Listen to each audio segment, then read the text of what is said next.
trial is. The problem is there's sometimes months between a court appearance where we find out what's happened with the last disclosure, and we find out there's a new disclosure application that's just come out, and we don't get access to it for maybe another month.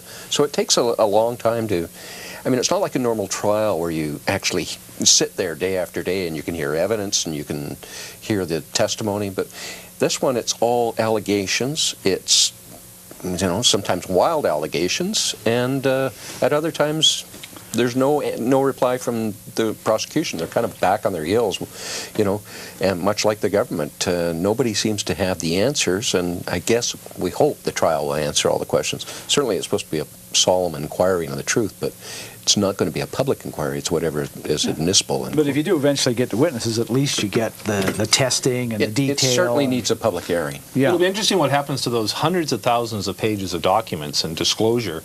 Presumably not all of that will actually get into trial. A lot of it will not deem to be relevant. But it might be relevant to a lot of researchers out there and people who want to know more about how BC Rail was sold. And we're talking probably close to 1 million pages of documents relating to the sale and relating to political activities around the BC government. And that in itself is a treasure trove. And it'll be interesting if that ever becomes public as well. Because the way government makes decisions, in our system, we have some openness, but it's not public.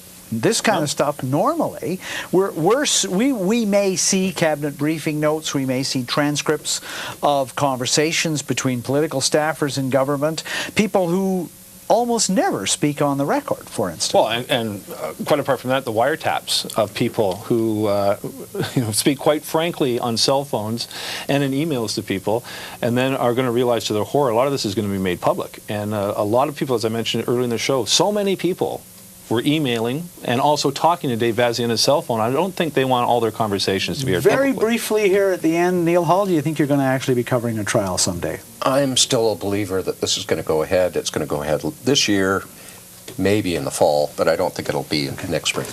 Neil Hall, thanks very, very much for being on the show. Appreciate your time. I hope you learned something about this case, folks. Mr. Baldry, thanks for being on the show as well. And thank you very much, Bill Tieleman, for your questions tonight, and to everyone else for watching. Voice of BC, bringing the legislature, and in this case, the BC Rail case, to your living room. Good night.